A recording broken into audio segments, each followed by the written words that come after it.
नमस्कार सर। नमस्कार जी। सर आपका क्या नाम है? देवेंद्र सिंह। सर आप कहाँ से आए हैं? दिल्ली से। डेरा सच्चा सौदा में आप कब से जुड़े? 2004 से। 2004 से अब तक। तो ये बताइए, डेरा सच्चा सौदा में जुड़ने से पहले और जुड़ने के बाद आप में क्या क्या परिवर्तन हुए, क्या क्या बदलाव हुए? परिवर्तन तो बहुत ज़्यादा हुए हैं। घरों में जो घर में कुरीतियाँ थीं, लोग मूर्ति पूजा में ढोंग ढकोसलों में लगे रहते थे, वो सारी चीज़ें ख़त्म हो चुकी हैं। कहीं अंडा कहीं मांस का जो सेवन होता था वो सब ख़त्म हो चुका है और सिर्फ भगवान का नाम लेते हैं। रास्ते में कोई मिलता है, सुबह को ये सोचते हैं कि हमारा दिन गुजरे, तो हमारे दिन की शुरुआत हो तो राम नाम से हो, हमारे दिन की शुरुआत हो तो कोई सेवा से हो, किसी दुखी आदमी के काम आ सकें। सुबह को हमें कोई मिलता है, कोई भूखा मिलता है, उसको खाना खिलाते हैं। कोई रोड पे फुटपाथ पे भिखारी या कुछ ऐसे लोग मिलते हैं दरिद्र, उनको हम वहाँ से उठा करके अनाथ आश्रम में या उनको ट्रीटमेंट दिलवाते हैं, उनको खाने का इंतज़ाम करते हैं, उनकी रोटी का इंतज़ाम करते हैं, उनके लिए कपड़ों का इंतज़ाम करते हैं। ये हमारी दिनचर्या में है।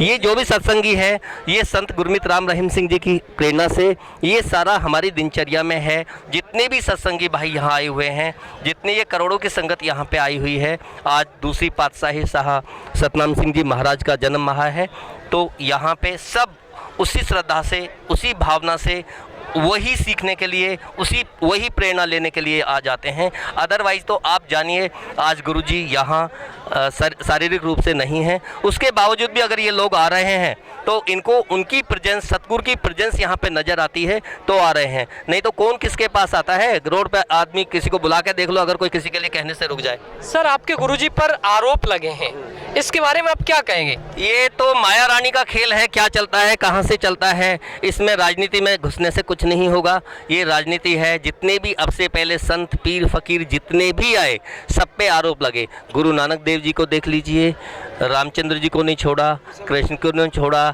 ईसा मसीह को नहीं छोड़ा, जितने भी संत पीर फकीर आए हैं किसी को नहीं छोड़ा। सबकी तंत्र के साथ में लगी रही और तंत्र उनसे लगा रहा। वो तो नहीं लगे रहे लेकिन तंत्र लगा रहा, तो वो तंत्र चले गए, तंत्र के तो नाम नहीं रहे।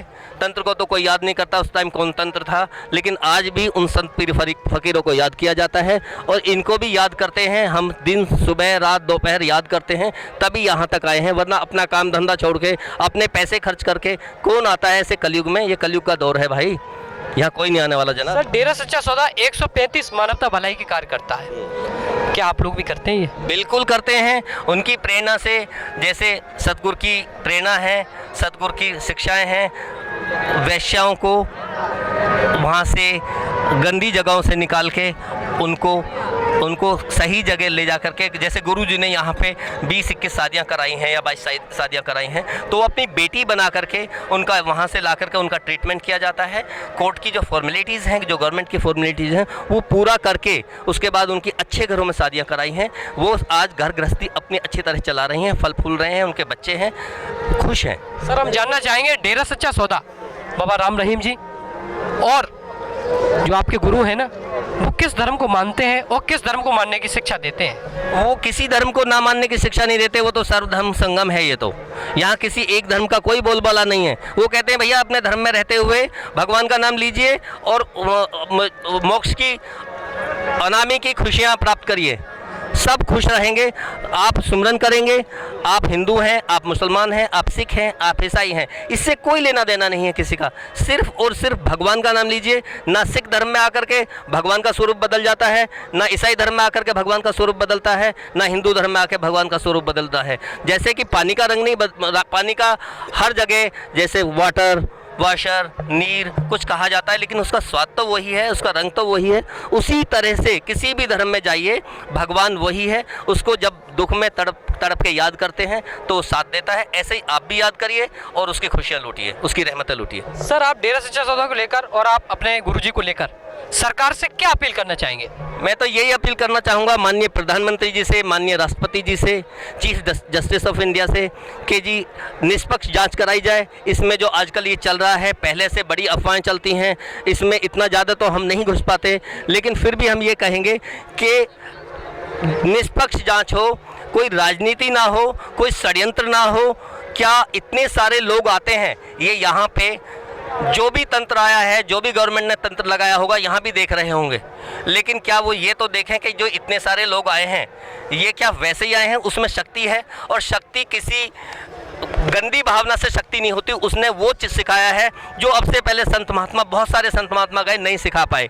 ना इतने डिसिपल्स, जो इतने सारे शिष्य हैं, जो ये लोग आए हैं अपने घर बाहर छोड़ के, अपनी बहनों को लेके आते हैं, अपनी बेटियों को लेके आते हैं यहाँ पे, अब से पहले भी कोई इतना नहीं सिखा पाया। आपको एक उदाहरण देता हूँ, जैसे मैंने वैश्याओं का नाम लिया, वैश्याओं पे अब से पहले किताबें तो बहुत लिखी गई, बहुत सारे संत महात्मा आए, उन्होंने ये कहा कि जी वो वैश्यावृत्ति गलत है, वैश्या ये वाला ये प्रथा नहीं होनी चाहिए, इससे बाहर निकलना चाहिए, किताबें तो लिख दी, लेकिन आगे बढ़ के किसी ने कदम नहीं उठाया। उनको अपनी बेटी बनाने वाले एक संत गुरमीत राम रहीम सिंह जी सर हैं। तो ऐसे बहुत सारे काम हैं जो सिर्फ ये डिसिपल्स जो इतने सारे आए हैं, जो गुरु जी के शिष्य आए हैं, यही कर रहे हैं और यही कर सकते हैं। कुछ बता रहे? यही कर सकते हैं, यही कर रहे हैं, क्योंकि सतगुरु ने शिक्षा ही ये दी है, कूट कूट के दिमागों में भरा ही ये है, यहाँ के सिखाया ही ये जाता है। तो क्या किसी का बुरा करेंगे? क्या वहाँ गुरु गोविंद साहब की बेअदबी करेंगे? हम लोगों को कुछ नहीं सिखाया जाता यहाँ पे मेरे भगवान। जो देख रहा है, जो सुन रहा है, जो सरकार सुनती है, जो मजिस्ट्रेट, जो जुडिशियल तंत्र सुनता है, ये सब झूठ है। यहाँ कुछ भी नहीं सिखाया जाता। जो आया है यहाँ पे वो चेक कर ले, वो आके देख ले यहाँ पे क्या सिखाया जाता है।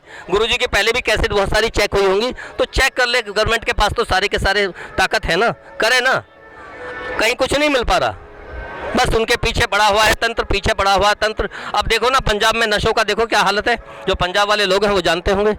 मेरे को पीछे एक भाई मिला था जो सत्संगी नहीं था, वो कह रहा था पंजाब में ये है कि 12-15 साल के बाद में हर बच्चा, हर घर में वो नशा करते हैं।